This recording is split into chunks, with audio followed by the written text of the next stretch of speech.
اور اگر آپ نے ابھی تک ہمارا چینل سبسکرائب نہیں کیا تو فوراً سبسکرائب کیجئے، ساتھ ہی بیل آئیکن پر کلک کریں تاکہ مزید آنے والی ویڈیو ہیں وہ آپ کو وقت پر ملتی رہیں۔ اللہ حافظ۔ الحمد للہ وحدہ والصلاة والسلام علی من لا نبی بعدہ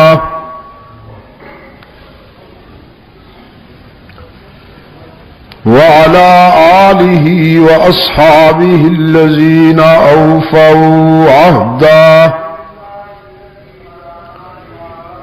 الذین هم مفاتیح الرحمة ومصابیح الغرر۔ اعوذ باللہ من الشیطان الرجیم، بسم اللہ الرحمن الرحیم۔ ما آتاکم الرسول فخذوه وما نهاکم عنه فانتهوا واتقوا اللہ، صدق اللہ مولانا العظیم۔ وقال النبی صلی اللہ علیہ وسلم لا يؤمن احدكم حتى يكون هواه تبعا لما جئت به، وصدق رسوله النبي الأمي الكريم، ونحن على ذلك من الشاهدين والشاكرين، والحمد لله رب العالمين۔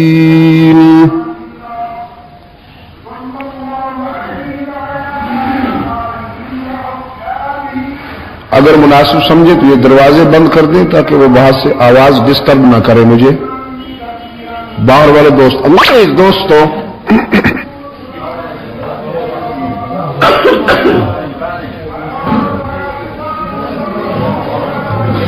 آج 19 دسمبر 1986 ہم یہاں پشاور میں جمعہ کی نشست میں دعوت و تبلیغ کی نسبت سے جمع ہیں، اور اس مختصر سی ملاقات میں میں جو آپ سے گفتگو کروں گا اس کے لیے کتاب اللہ کا وہ حصہ بنیاد ہے جو ابھی ابھی آپ کے سامنے تلاوت کیا گیا۔ حق تعالی کا ارشاد ہے، جو کچھ تمہیں رسول کے قول و عمل سے ملے اس کو اپنا لو، اور جس بات سے اللہ کا رسول تمہیں روکے اس سے رک جاؤ۔ یہی ایمان کی روح ہے کہ اطاعت رسول میں تم اپنی ذاتی سوچ کو قربان کر دو،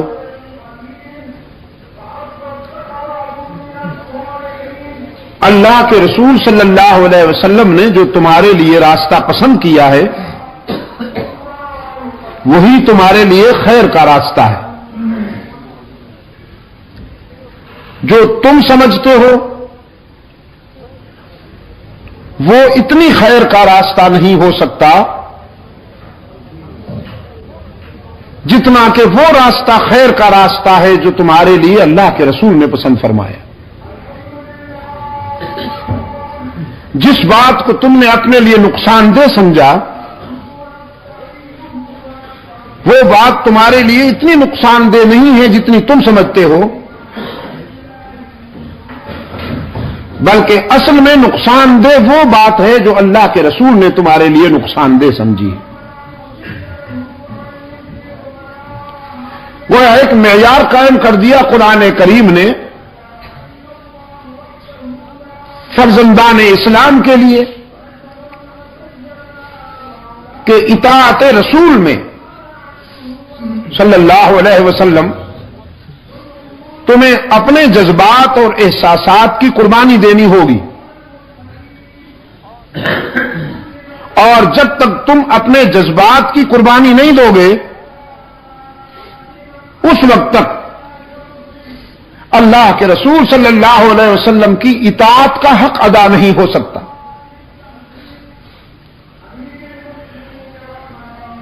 سرکار دو عالم صلی اللہ علیہ وسلم کی حدیث بھی میں نے کوٹ کی ہے ابھی، جس میں ارشاد ہوتا ہے تم میں سے کوئی شخص ایمان میں اس وقت تک کامیاب نہیں ہو سکتا، لا یؤمن احدکم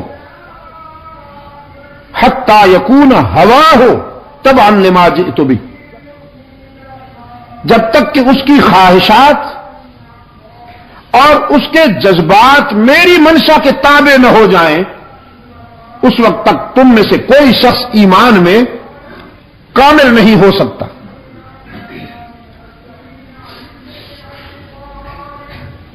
گویا مسلمان اللہ اور اس کے رسول کی اطاعت میں اپنے آپ کو اس حد تک پابند بنا لیتا ہے کہ اس کے جذبات و احساسات اور اس کی خواہشات اللہ اور اس کے رسول کی منشا کے تابع ہو جاتی ہیں، تب جا کر وہ دنیا اور آخرت کی واضح کامیابیاں حاصل کر سکتا ہے۔ حضرات صحابہ کرام رضوان اللہ تعالی علیہم اجمعین جو اس امت میں سب سے بہتر جماعت ہے، سب سے کامیاب ترین لوگ ہیں، ان کی سیرت و کردار میں بھی جو بات نمایاں نظر آتی ہے وہ یہی ہے کہ انہوں نے اپنی خواہشات اور اپنے جذبات پر اللہ اور اس کے رسول کی منشا کو حاکم مانا۔ انہوں نے وہ نہیں کیا جو خود چاہتے تھے، انہوں نے وہ کیا جو اللہ اور اس کے رسول کی منشا تھی۔ اس سے ان کے ذوق میں ایسی تبدیلی آئی کہ وہ گویا اخلاق نبوی کے پرتو بن گئے، عکس کامل بن گئے۔ علامہ ابن حجر اسقلانی رحمت اللہ تعالی علیہ نے حلقہ رسالت کا تجزیہ کرتے ہوئے ایک خوبصورت تضمین کی ہے کہ سرکار دو عالم صلی اللہ علیہ وسلم اپنے شاگردوں کے حلقہ میں تشریف فرما تھے، فرمانے لگے کہ اللہ نے میرے دل میں اس دنیا کی 3 چیزوں کی محبت ڈال دی ہے۔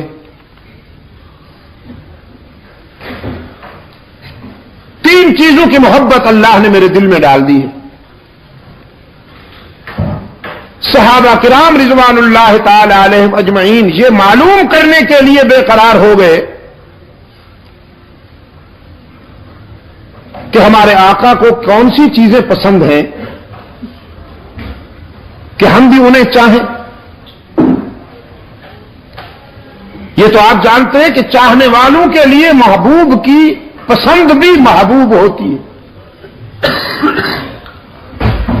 محبت کا تقاضا ہے، جب کسی سے محبت ہو جائے تو اس کی ہر ادا اچھی لگتی۔ فرمایا حبب الی من دنیاکم ثلاث، 3 چیزوں کی محبت اللہ نے میرے دل میں ڈالی ہے۔ الطیب والنساء وفی روایت والمرأة الصالحہ وَجُعِلَتْ قُرَّةُ عَيْنِي فِي الصَّلَاةِ.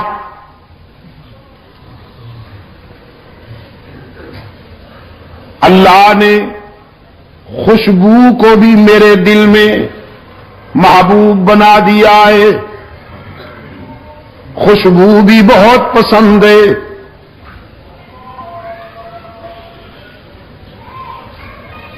اور پھر یہ پسند اتنی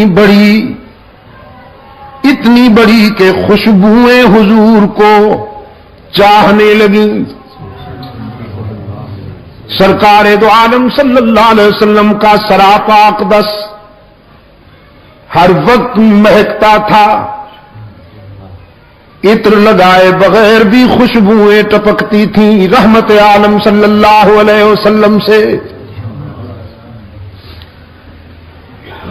اس قدر خوشبوئیں مہکتی تھیں حضور کے جسد اطہر سے کہ جس گلی سے گزر جاتے وہ گلیاں مہکتی. ڈھونڈنے والے راستوں کی مہک سے اندازہ کر لیا کرتے تھے کہ ابھی اللہ کا محبوب یہاں سے گزرا ہے.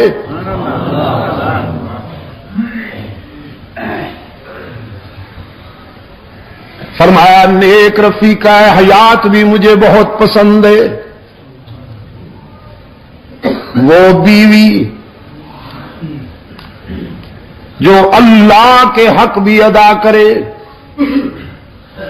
اور خامند سے بھی وفا کا ذوق رکھنے والی ہو،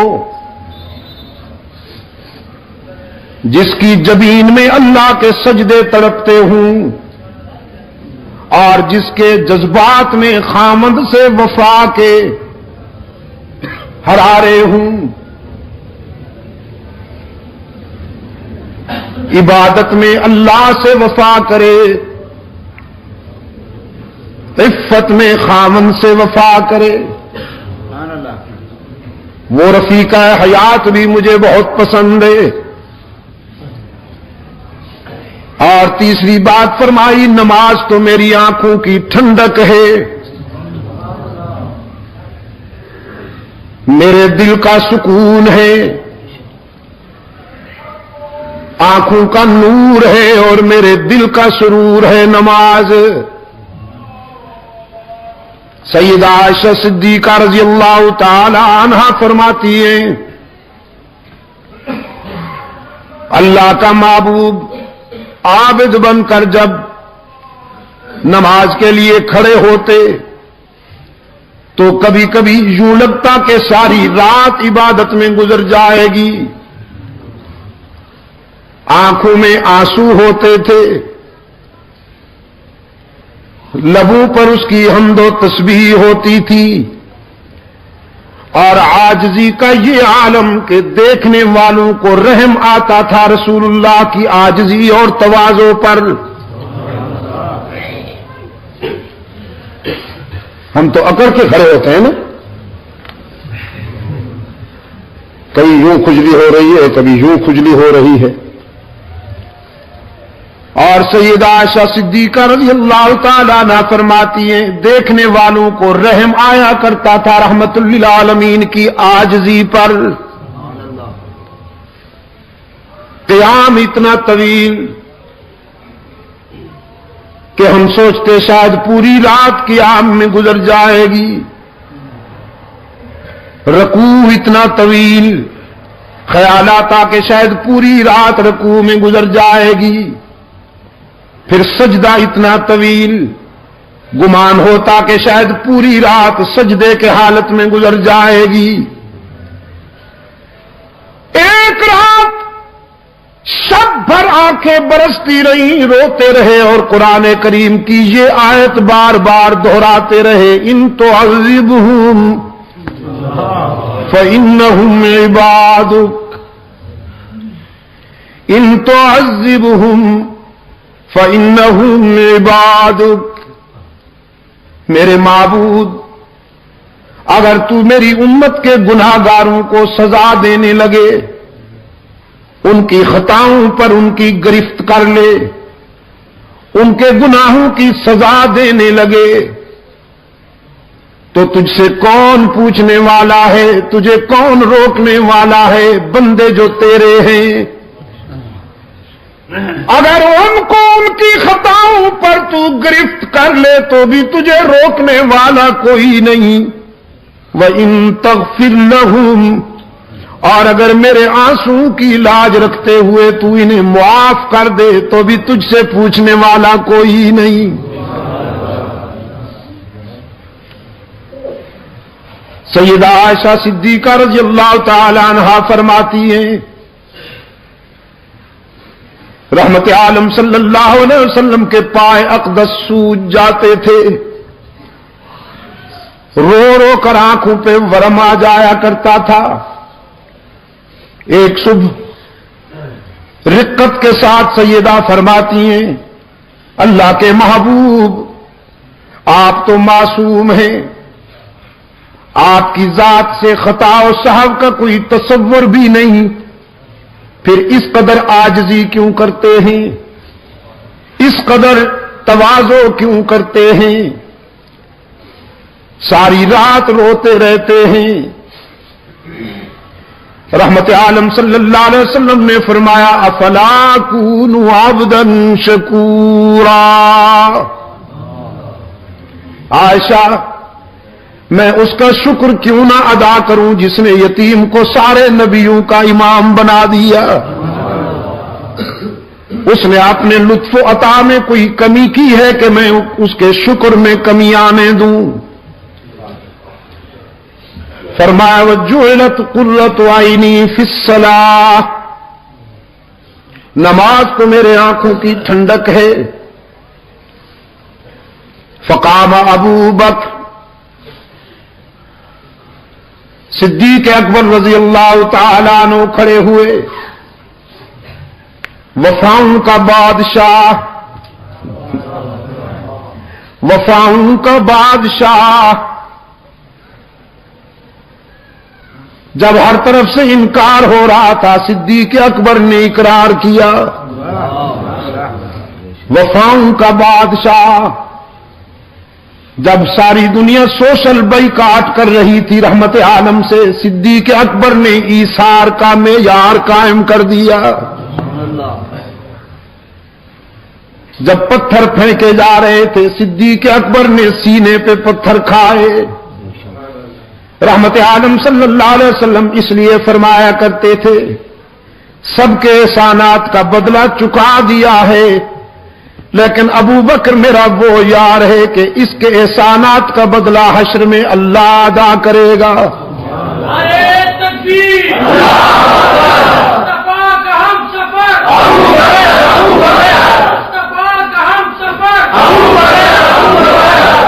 فقام ابو بکر، صدیق اکبر رضی اللہ تعالی عنہ کھڑے ہوئے، عرض کیا اللہ کے محبوب مجھے بھی تین چیزیں بہت پسند ہیں، مجھے بھی تین چیزیں بہت پیاری لگتی ہیں۔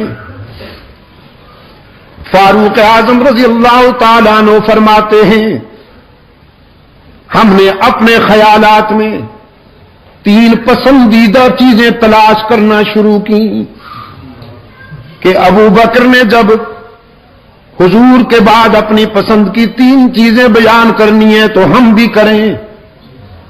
اور فاروق اعظم فرماتے ہیں میری خواہش تھی کہ پیغمبر کے بعد میری پسند سب سے اعلیٰ ہو، افضل ہو، لیکن صدیق اکبر رضی اللہ تعالیٰ عنہ نے اپنے آقا کے اشارے پر جب تینوں چیزیں بیان کی ہیں تو صحابہ کرام اللہ اکبر کہہ کر مان گئے کہ پیغمبر کے بعد ابو بکر کا مقابلہ کوئی نہیں کر سکتا۔ سرکار دو عالم صلی اللہ علیہ وسلم نے فرمایا ابو بکر بتاؤ تمہیں کیا پسند ہے؟ عرض کیا النظر الی وجہک، آپ کے چہرے کی طرف دیکھتے رہنا دنیا و ما فیہا سے زیادہ پسند ہے۔ اب اس کا مقابلہ کون کرے؟ النظر الی وجہک محبوب کے چہرے میں کتنی کشش ہوتی ہے یہ کسی چاہنے والے کا دل جانتا ہے. پھر جب محبوب ہو محمد عربی جیسا اور چاہنے والا ہو صدیق اکبر جیسا. فرمایا النظر الی وجہک، آپ کے چہرے کی طرف دیکھتے رہنا مجھے دنیا و ما فیہا سے زیادہ پسند ہے. اور پھر اللہ نے بھی کیسا کرم کیا، ابو بکر کے ذوق کی کیسے تسکین کی اللہ نے کہ ہجرت کے سفر میں 3 راتیں غار میں اپنی گود میں سلائے بیٹھے ہیں اللہ کے محبوب کو. ابن حجر اسقلانی لکھتے ہیں ابو بکر کی گود میں رحمت للعالمین کا چہرہ انور ایسے لگتا تھا کہ ان القرآن یفتح فی الرحل، جیسے رحل میں قرآن کا نسخہ کھلا ہوا ہو. اور صدیق اکبر نے، اس عاشق صادق نے تنہا یہ نظارے حاصل کیے. کبھی کبھی کیفیت میں فاروق اعظم صدیق اکبر رضی اللہ تعالیٰ عنہ سے عرض کیا کرتے تھے میری ساری زندگی کا جہاد لے لو، ساری زندگی کی ریاضت لے لو، ساری زندگی کی نوافل لے لو، ساری زندگی کے صدقے لے لو، ساری زندگی کی خیرات لے لو، ساری نیکیاں لے لو، اور ہجرت والی رات میں غار میں جو 3 راتیں جو تو نے اللہ کے محبوب کے ساتھ گزاری ہیں وہ مجھے دے دو. صدیق اکبر فرمایا کرتے تھے ابو بکر یہ تو اللہ کی تقسیم ہے، وہ جسے چاہتا ہے نوازتا ہے. آپ کہتے ہیں اگر ساری کائنات بھی مجھ سے سودا کرنا چاہے، ساری کائنات کہے کہ ابو بکر خوبیاں تو لے لے اور وہ ہمیں دے دے تو میں ہجرت والی رات میں غار کی خلوتوں میں گزری ہوئی 3 راتوں کا ایک لمحہ بھی کسی کو نہ دوں.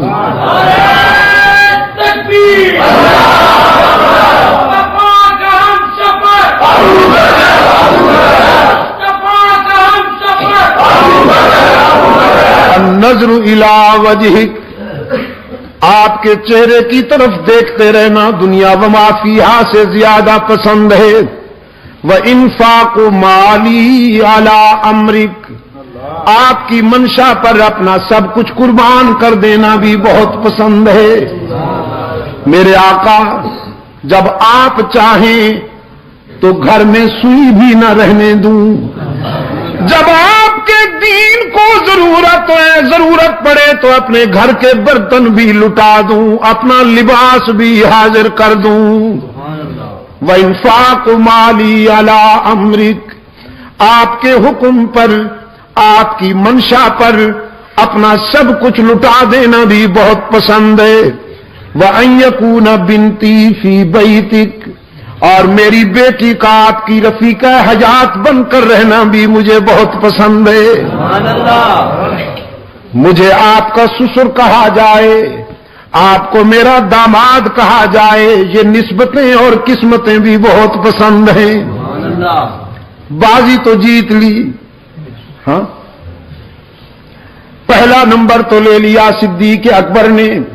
فقام عمر بن الخطاب رضی اللہ تعالی عنہما فقال صدقت یا ابا بکر وحبب الی من الدنیا ثلاث. فاروق اعظم نے کھڑے ہو کے کہا ابو بکر تو نے سچ کہا. پھر اپنے قائد کی طرف دیکھتے ہوئے عرض کیا اللہ کے محبوب 3 چیزیں مجھے بھی بہت پیاری لگتی ہیں. رحمت عالم صلی اللہ علیہ وسلم نے فرمایا عمر بیان کرو تمہیں کون سی 3 چیزیں پسند ہیں. فاروق اعظم نے عرض کیا الامر بالمعروف والنہی عن المنکر والثوب الخلق.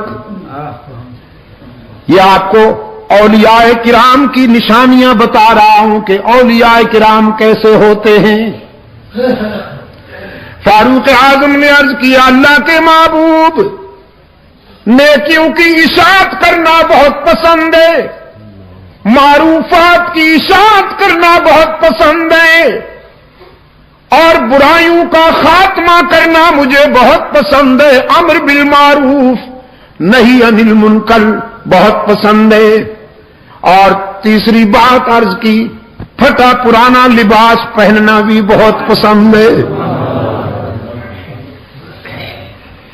پشاور کے روشن ضمیروں، رحمت عالم صلی اللہ علیہ وسلم کی تعلیم و تربیت کے نتیجے میں جو انسان تیار ہوئے،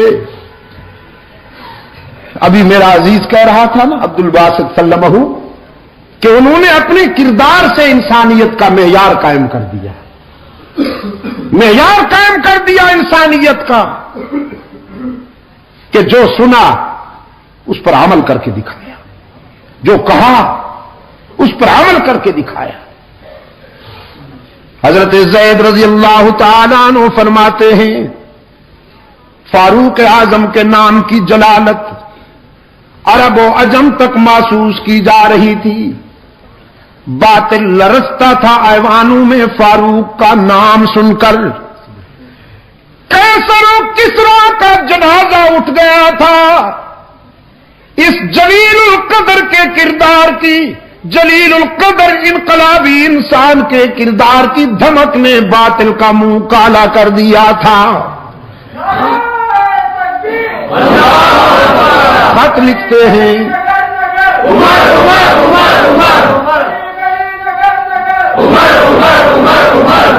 خط لکھتے ہیں تو دریا تعمیل کرتے ہیں، پیغام دیا تو ہواؤں نے تعمیل کی، پانی کا چلو پھینکا تو آگ بجھ گئی، کانپتی ہوئی زمین پر ٹھوکر ماری تو زلزلہ تھم گیا۔ عظمت کا یہ عالم ہے۔ اور پھر حضرت زید فرماتے میں نے اسی عمر کے کرتے پہ 17 پیوند شمار کیے، 17 ٹاکیاں لگی ہوئی تھیں، اس کندھے سے اس کندھے تک 4 ٹاکیاں کپڑے پر چمڑے کی لگی ہوئی تھیں، خالی زمین پر سو جاتے تھے، خاک سے پیار کرتے تھے۔ میں نے رات کہا تھا نا قصہ خانی میں بت شکنی سے پہلے خود شکنی ضروری ہے، بت شکنی سے پہلے خود شکنی ضروری ہے۔ جب تک آپ اپنی ذات پر فتح حاصل نہیں کریں گے اس وقت تک کائنات کے رموز کو بھی آپ نہیں سمجھ پائیں گے۔ فقام عثمان بن عفان رضی اللہ تعالی عنہ، حضرت عثمان ابن عفان رضی اللہ تعالی عنہ کھڑے ہوئے، فقال صدقت یا عمر، عرض کیا عمر آپ نے سچ کہا ہے۔ پھر اپنے قائد کی طرف دیکھتے ہوئے عرض کیا وَحُبِّبَ إِلَيَّ مِنَ الدُّنْيَا ثَلَاث، 3 چیزیں مجھے بھی بہت پیاری لگتی ہیں۔ رحمت عالم صلی اللہ علیہ وسلم نے عثمان کی طرف پیار کی نگاہوں سے دیکھا، دیکھتے بھی بڑے پیار کی نگاہوں سے تھے اپنے عثمان کو۔ کبھی کبھی فرماتے تھے عثمان میرا وہ رضاکار ہے کہ جب یہ فرش پہ چلتا ہے تو اللہ کے فرشتے عرش پر اس سے حیا کرتے ہیں۔ بڑے پیار سے دیکھا عثمان کی طرف، فرمایا تمہیں کیا پسند ہے عثمان؟ عثمان ابن عفان رضی اللہ تعالی عنہ نے فرمایا اللہ کے محبوب اطعام الجیعان وکسوۃ العریان وتلاوۃ القرآن۔ نعرہ تکبیر، سامع القرآن، سامع القرآن۔ 3 چیزیں مجھے بھی بہت پسند ہیں، بھوکوں کو کھانا کھلانا پسند ہے،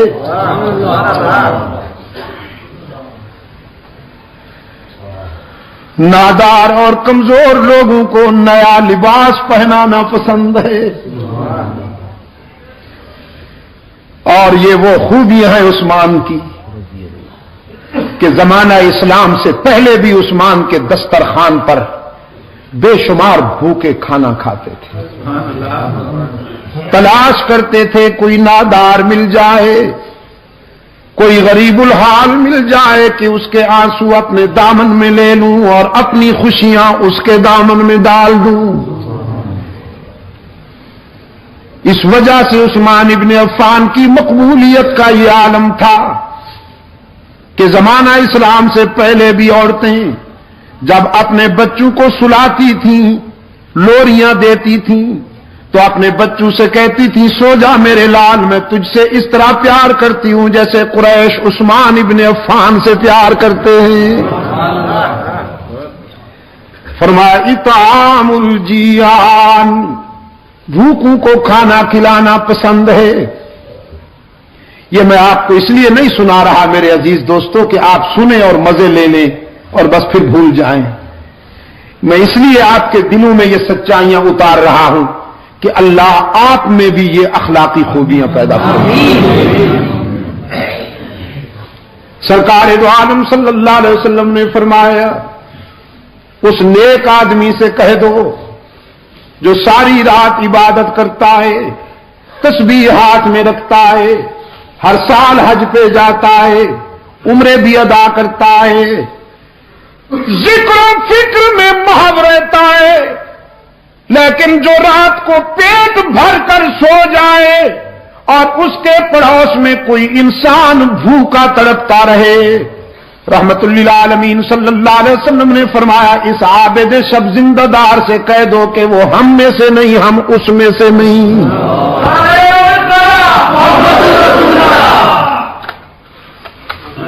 بھوکوں کو کھانا کھلانا پسند ہے، نادار لوگوں کو کپڑے پہنانا پسند ہے، اور ڈوب کر قرآن کی تلاوت کرنا بھی بہت پسند ہے۔ لاج رکھی عثمان نے، لاج رکھی اپنی پسند کی، جب تک جیتے رہے فیاضی کا دریا بھی بہتا رہا، سخاوت کا سمندر بھی موج زن رہا، اور پھر آخری وقت عثمان نے قرآن کا دامن نہیں چھوڑا، قرآن نے عثمان کو تنہا نہیں رہنے دیا۔ شہداء کی صف میں صرف عثمان منفرد مظلوم ہے کہ جس نے قرآن کے دامن میں آخری سانس لیے۔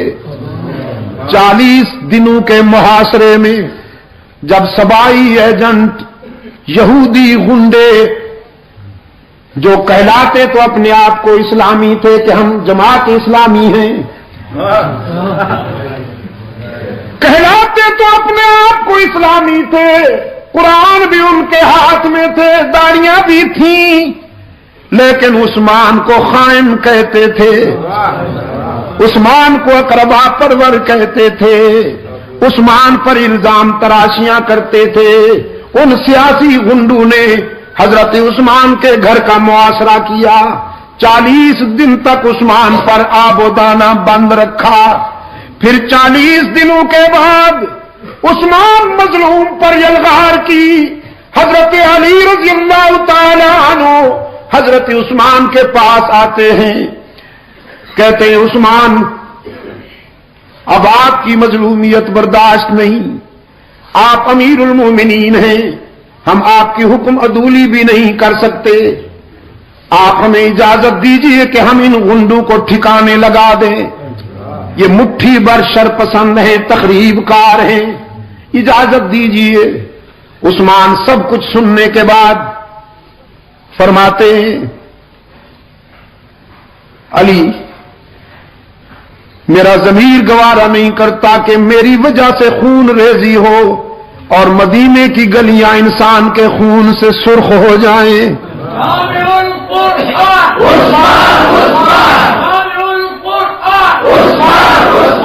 حضرت علی فرماتے ہیں امیر المومنین کتنے دنوں سے آپ کو بھوکا رکھا گیا ہے، پیاسا رکھا گیا ہے؟ عثمان فرماتے ہیں علی بھائی آج تو پیاسا نہیں ہوں، آج تو سارے دکھ دور ہو گئے، آپ کے آنے سے کچھ دیر پہلے غنودگی کی کیفیت تھی، بے خودی کا عالم تھا، خواب میں رحمت للعالمین مسکراتے ہوئے ملے. رحمت عالم صلی اللہ علیہ وسلم نے فرمایا عثمان دو راستے ہیں ان میں سے ایک چن لو. ایک راستہ یہ ہے کہ اپنے دشمنوں کے لیے بد دعا کرو وہ ہلاک ہو جائیں زمین پھٹے گی اور غرق ہو جائیں.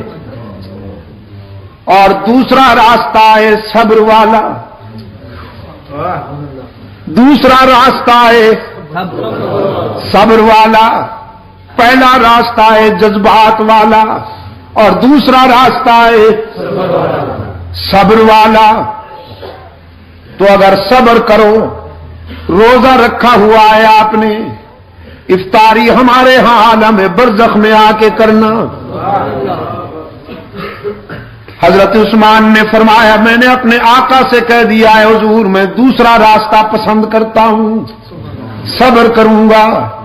آپ دعا فرمائیں کہ اللہ مجھے صبر کے مرحلے میں کامیاب کر دے. رحمت عالم صلی اللہ علیہ وسلم نے سینے سے لگا لیا. حضرت عثمان فرمانے لگے میرے سینے پر حضور اکرم صلی اللہ علیہ وسلم نے پیار کا ہاتھ رکھا ساری پیاس دور ہو گئی. میں اب تک دل کی گہرائیوں میں حضور کے ہاتھ کی ٹھنڈک محسوس کر رہا ہوں.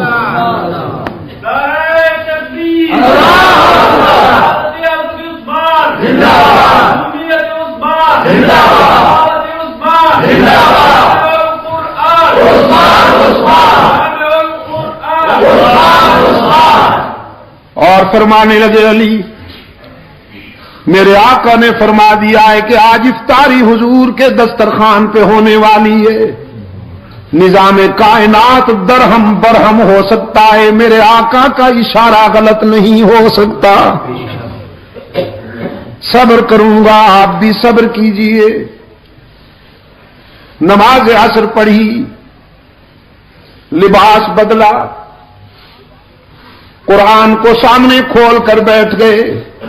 بڑی تختی والا قرآن کریم تھا چمڑے کے اوراق پہ لکھا ہوا. قرآن کریم کی تلاوت شروع کر دی.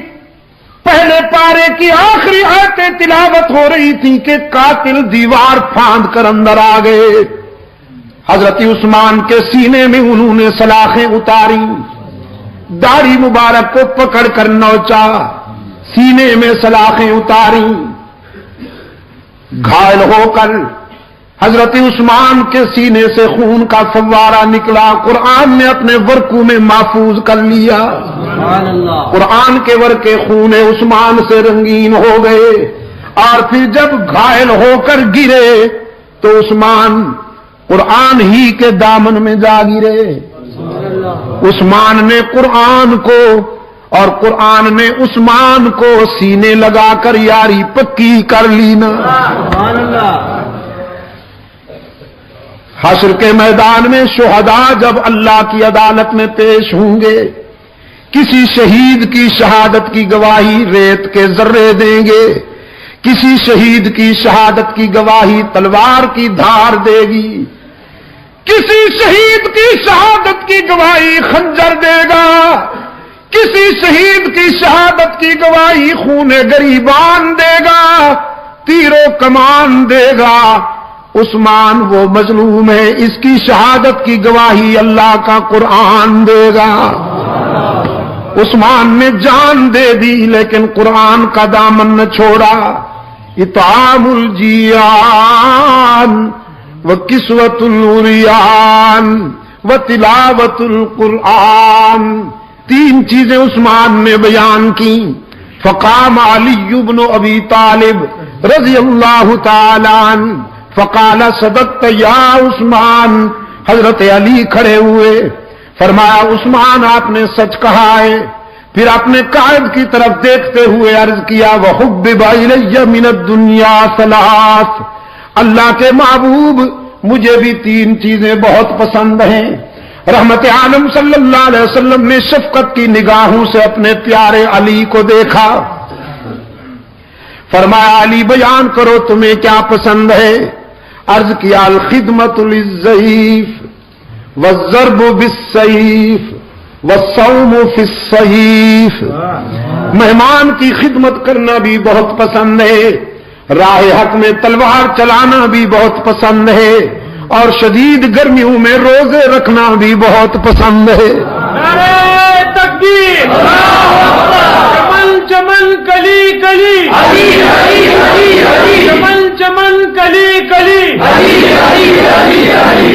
مہمان آ جائے میرے گھر میں تو جی چاہتا ہے جو کچھ گھر میں ہو دسترخوان پہ رکھ دوں، میدان کارزار میں جی چاہتا ہے کہ کفر کی صفیں الٹ کے رکھ دوں، اور شدید گرمی میں اللہ کو راضی کرنے کے لیے روزے رکھ کر اپنے نفس کو مغلوب کرنا بھی میری چوائس ہے اور میرا ذوق ہے۔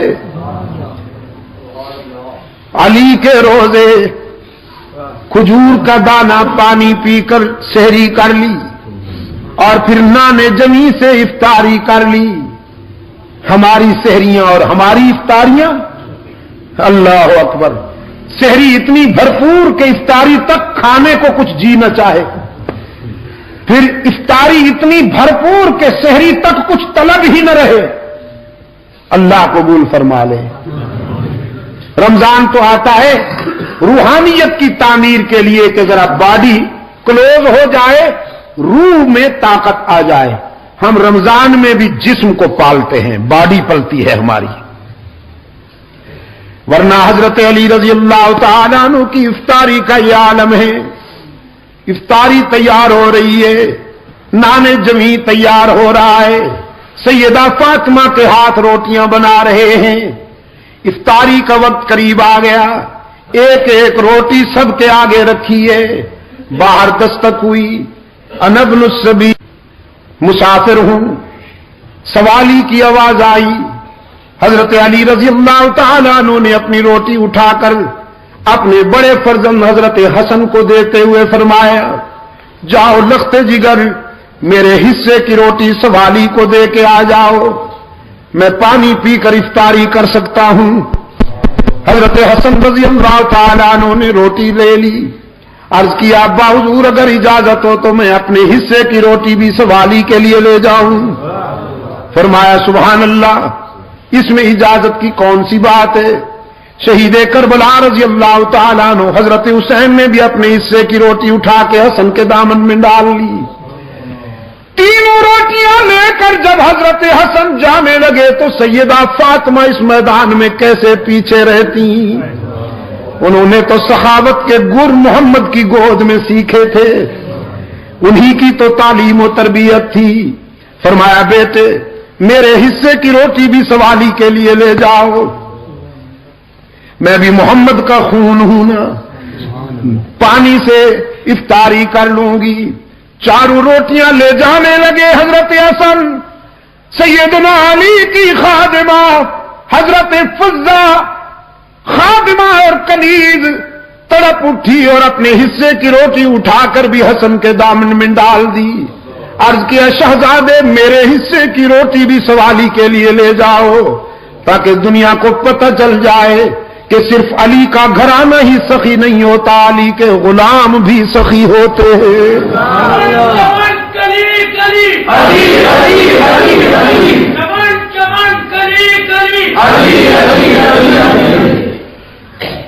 فرمایا تین چیزیں مجھے بھی پسند ہیں، مہمان کی خدمت کرنا بہت پسند ہے، راہ حق میں شمشیر چلانا بھی بہت پسند ہے، اور گرمی میں روزے رکھنا بھی بہت پسند ہے۔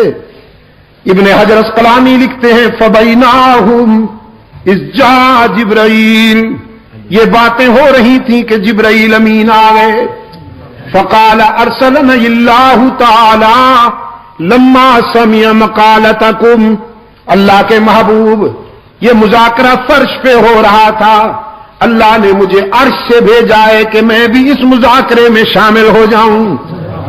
تین چیزیں اپنی بھی بیان کرنے آیا ہوں اور تین چیزیں اللہ کی پسند کی بھی بیان کرنے آیا ہوں۔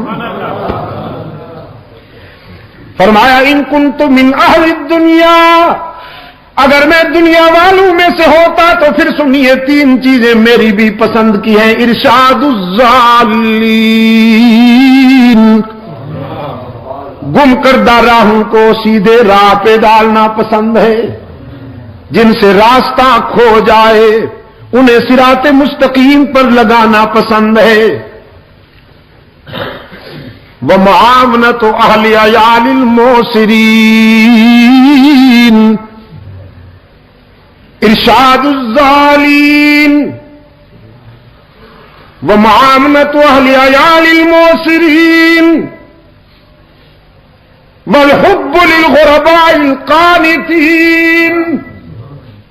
3 چیزیں بہت پسند ہیں: گمراہوں کو راہ راست پہ لگانا، اور ان غریبوں سے دوستی کرنا جن کی جیب تو خالی ہو لیکن ضمیر محفوظ ہو. کمال تشنگی میں بھی جگر کا خون پی لیں پر کسی کے سامنے دستے دلت دراز نہ کریں. یہ عسرت اور یسرت. عزیز دوستو، غربت اور ثروت دونوں آزمائشیں ہیں. کبھی حق تعالی جیب بھر کے امتحان لیتے ہیں، کبھی خالی کر کے امتحان لیتے ہیں. کبھی سب کچھ دے دیتے ہیں یہ دیکھنے کے لیے کہ یہ اکڑتا ہے، میری دی ہوئی نعمتوں پر شکر کرتا ہے یا اکڑتا ہے. اپنے بندوں کا امتحان لیتے ہیں، جیب بھر دیتے ہیں، اور کبھی جیب خالی کر لیتے ہیں یہ دیکھنے کے لیے کہ مجھ سے مانگتا ہے یا لوگوں کے دروازوں پہ گداگر بن کے جاتا ہے. کامیاب ہونے والے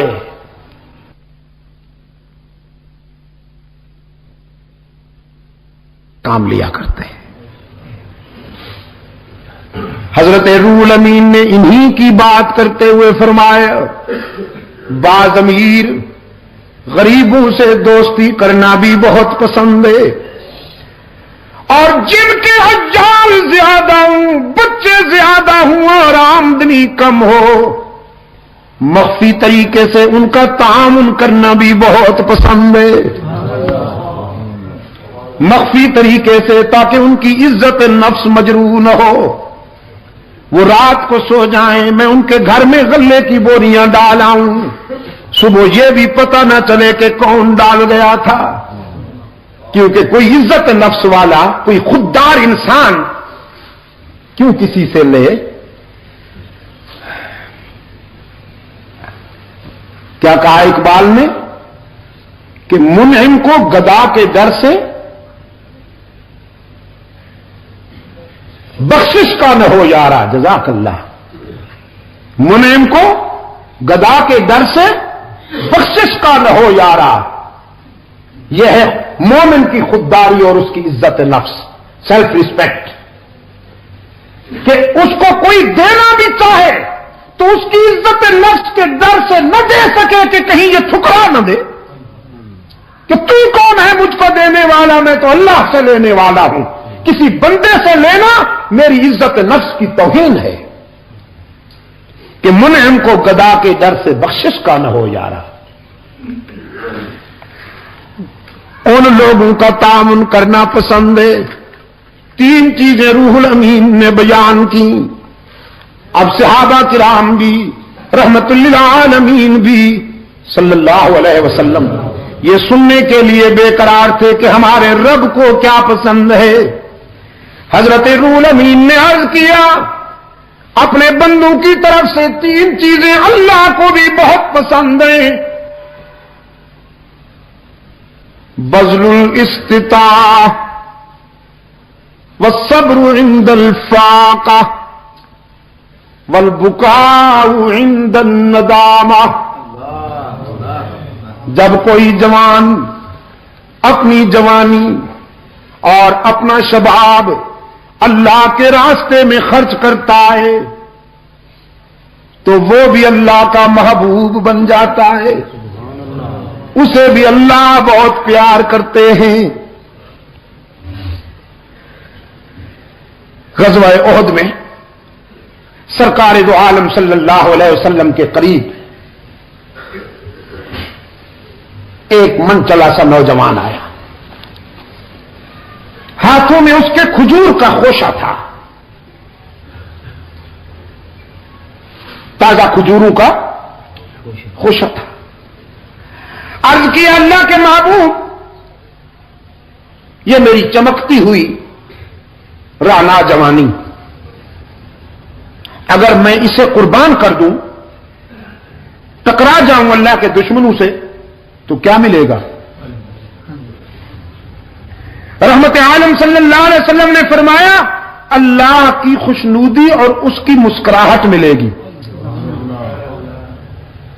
وہ نوجوان کہنے لگا اچھا اللہ کی مسکراہٹ ملے گی. خوشہ پھینکا اور آستینے چڑھا کر تلوار لے کر نعرے تکبیر لگا کر ایسے گھس گئے کفار کی صفوں میں جیسے بادلوں میں چاند گھس جاتا ہے.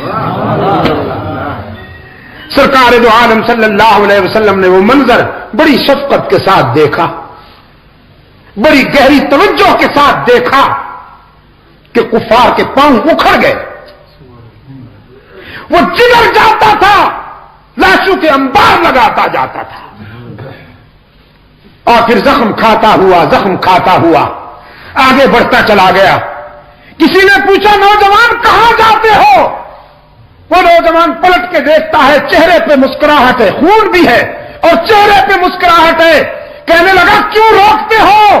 احد کے دامن میں جنت کی خوشبو آ رہی ہے، وہیں جانا چاہتا ہوں.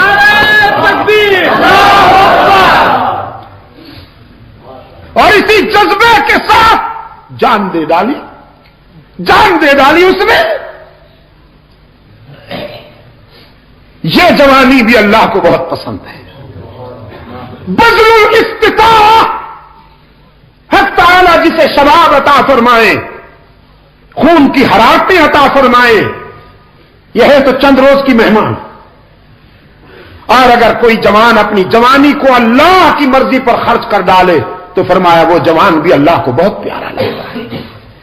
اللہ کسی کو دولت عطا فرمائے، رہنا اس نے بھی نہیں، لیکن اگر اس دولت کو کوئی اللہ کی مرضی پہ خرچ کر دے تو اللہ اس سے بھی بہت پیار کرتے ہیں. بذل الاستطاعہ، اپنی صلاحیت اور اپنی استعداد کو اللہ کے راستے میں خرچ کرنے والے بھی اللہ کو بہت پسند ہیں. دوسرے نمبر پہ فرمایا والصبر عند الفاقہ، تنگ دستی میں صبر کرنے والے بھی اللہ کو بہت پسند ہیں. رب العالمین جن لوگوں کو تنگ دستی اور عسرت کے انداز میں آزمائے، اس آزمائش میں وہ ثابت قدم رہیں، اللہ کے سوا کسی کے آگے دامن نہ پھیلائیں، صبر سے کام لیں. تو فرمایا یہ صبر کرنے والے غریب بھی اللہ کو بہت پسند ہیں. والبکاء عند الندامہ، اور اپنے گناہوں پہ شرمندہ ہو کر رونے والے گناہگار بھی اللہ کو بہت پسند ہیں. سرکار دو عالم صلی اللہ علیہ وسلم نے فرمایا 2 قطروں پہ جہنم کی آگ حرام ہے. 2 قطروں پہ قطرتان، 2 قطروں پہ جہنم کی آگ حرام ہے. ایک شہید کے جسم سے ٹپکنے والا خون کا قطرہ حرام ہے، جہنم کی آگ اس پر بھی. اور دوسرا گناہگار کی آنکھ سے احساس ندامت میں بہنے والا آنسو حرام ہے، اس پر بھی جہنم کی آگ. کبھی رو کے تو دکھائیے اللہ کے حضور، کبھی آنسو بہا کے تو دکھائیے.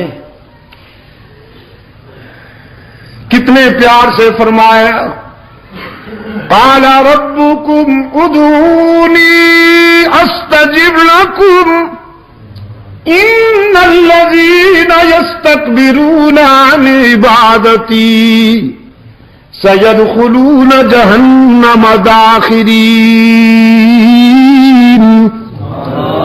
میرے بندوں کو کہہ دیجئے میرے محبوب، اللہ کی رحمت تمہاری پکار کا انتظار کرتی ہے. کبھی اس کو پکارو تو صحیح، اپنی زندگی کی ساری خطائیں جمع کر کے لے جاؤ، وہ تمہاری خطاؤں کا تمہیں تانا بھی نہیں دے گا، معاف کر دے گا۔ کتنے پیار سے فرمایا، نبی عبادی انی انا الغفور الرحیم، میرے خطا کار بندوں سے کہیے اگر تمہارے گناہ بہت ہیں تو میری رحمت کا بھی کوئی ٹھکانہ نہیں، اپنی ساری زندگی کے گناہ جمع کر کے لاؤ، میرے در پہ جبین نیاز جھکاؤ، طلب کا دامن پھیلاؤ، ندامت کے اشک بہاؤ، میرے لطف و کرم کو آزماؤ تو صحیح، تمہارے آنے میں دیر ہے، میرے راضی ہونے میں دیر نہیں ہوگی۔ پشاور والو، باقی جہاں جاؤ گے لوٹے جاؤ گے، یاد کرنا باقی جہاں جاؤ گے لوٹے جاؤ گے۔ یار لوگوں نے دکانیں سجا رکھی ہیں، جھنڈیاں لہرا رکھی ہیں، زلفیں بڑھا رکھی ہیں، چادریں چڑھا رکھی ہیں، بزرگوں کی قبروں پر چادریں چڑھا رکھی ہیں، اور تھیوری یہ ہے، فلسفہ یہ ہے، کچھ لے کے آؤ گے تو کچھ لے کے جاؤ گے، خالی ہاتھ آؤ گے تو خالی ہاتھ جاؤ گے۔ اور نادان لوگوں کو، سادہ لو لوگوں کو یہ باور کرایا جاتا ہے، میاں تم تو بہت گناہگار ہو، اللہ تمہاری نہیں سنتا۔ یہ اللہ کے پیارے ہیں، تمہاری ان کے آگے، ان کی اللہ کے آگے، کیونکہ تمہاری سنتا نہیں اور ان کی ٹھکراتا نہیں، ڈائریکٹ نہیں سنتا، انڈائریکٹ سنتا ہے، ڈائریکٹ نہیں سنتا، وہ انڈائریکٹ سنتا ہے۔ قرآن پاک نے فرمایا، قال ربکم ادعونی استجب لکم، قرآن کہتا ہے ڈائریکٹ سنتا ہے، یہ فنکار کہتے ہیں نہیں۔ کیوں؟ اس لیے کہ اگر بندے ڈائریکٹ اللہ سے مانگنا شروع کر دیں تو ان کا کیا بنے گا؟ یہ بروکر جو بیٹھے ہوئے ہیں آخر بیچارے، ان کا بھی دھندا ہے، کاروبار ہے، کچھ مرید آئیں گے تو نظرانہ ملے گا نا جی۔ سب لوگ اپنے اپنے گھروں میں مصلے بچھا کر اللہ سے مانگنا شروع کر دیں تو ان کا کیا بنے گا؟ سارا اختلاف یہی تھا مکہ والوں کو سرکار دو عالم صلی اللہ علیہ وسلم سے۔ وہ کہتے تھے آپ ہماری انکم کلوز کرتے ہیں، آخر یہ بھی تو اللہ کے پیارے ہیں، ما نعبدهم الا لیقربونا الی اللہ زلفیٰ، ہم تو اللہ کے پیاروں سے جا کر مانگتے ہیں، چونکہ یہ اللہ کے پیارے ہیں، ہماری سنتا نہیں اور ان کی ٹھکراتا نہیں۔ اور یہی تصور ہے کلیسا کا، رہبانیت یہی ہے، عیسائیت یہی ہے۔ عیسائی کہتے ہیں کلیسا میں آؤ، پادری کو خوش کرو، اور پادری تمہاری بات اللہ سے منوائے گا، ادروائز تمہاری کوئی بات نہیں مانی جائے گی۔ اسلام کہتا ہے نہیں، اللہ سے ملنا ہے تو تنکوں کے سہاروں کی ضرورت نہیں، یہاں ایکسچینج کا چکر ہی نہیں ہے، ڈائریکٹ ڈائلنگ ہے، جب چاہو جہاں چاہو اللہ سے رابطہ قائم کر لو۔ بیت اللہ شریف پر جو غلاف ہے اس پہ قرآن کریم کی یہ آیت موٹے حروف کے ساتھ لکھی ہوئی ہے، دور سے نظر آتی ہے۔ فرمایا من یعمل سوءا او یظلم نفسا، من یعمل سوءا او یظلم نفسه ثم یستغفر اللہ یجد اللہ غفورا رحیما۔ جس نے زندگی کے سفر میں بہت ٹھوکریں کھائی ہوں، بہت خطائیں سرزد ہوئی ہوں، لیکن جب شرمندہ ہو کر اللہ کے در پہ آئے گا تو اللہ کو روٹا ہوا نہیں پائے گا، مہربان پائے گا۔ بیت اللہ میں آنے والوں کے لیے سب سے پہلے غلاف کعبہ یہی اعلان کرتا ہے، تم اپنے ناراض رب کے پاس نہیں آئے ہو، مہربان رب کے پاس آئے ہو۔ جو منوانا ہے منواؤ، جو منوانا ہے منواؤ، جتنا رونا ہے آنسو بہاؤ۔ یہاں سے کوئی مایوس اور معروم ہو کر نہیں جاتا۔ دنیا والوں سے مانگا جائے تو ناراض ہوتے ہیں، نہ مانگا جائے تو خوش ہوتے ہیں، لیکن رب العالمین کے دربار کا ضابطہ یہ ہے، جو نہ مانگے اس سے ناراض ہوتے ہیں، مانگنے والوں سے خوش ہوتے ہیں۔ فرمایا اذا سألك عبادی انی فانی قریب، میرے محبوب، میرے بندے آپ سے جب میرا پتہ پوچھیں کہ رب سے ملنا ہے کہاں ملے گا، تو بتا دو انہیں انی قریب، میں تو تمہارے قریب رہتا ہوں۔ الہ العالمین کتنا قریب ہے تو، بڑی ہستیاں تو غریبوں سے دور بستی ہیں، بڑی ہستیوں کی بستیاں تو غریبوں سے دور ہوا کرتی ہیں۔ رب العالمین نے فرمایا میں بڑا تو ساری کائنات سے ہوں، لیکن میں نے کہیں دور محل نہیں بنایا، کہیں دور کوٹھی نہیں بنائی۔ نحن اقرب الیہ من حبل الورید، میں تو تیرے وسط قلب میں رہتا ہوں، دل کی گہرائیوں میں رہتا ہوں۔ جب اتنا قریب ہوں تو پھر مجھے پکارا کرنا، میرے سامنے درد دل بیان کیا کرنا، باقی جہاں جائے گا تانا ملے گا۔ صرف یہی در ہے یہاں تانا دیے بغیر ساری خطائیں معاف کر دی جائیں گی۔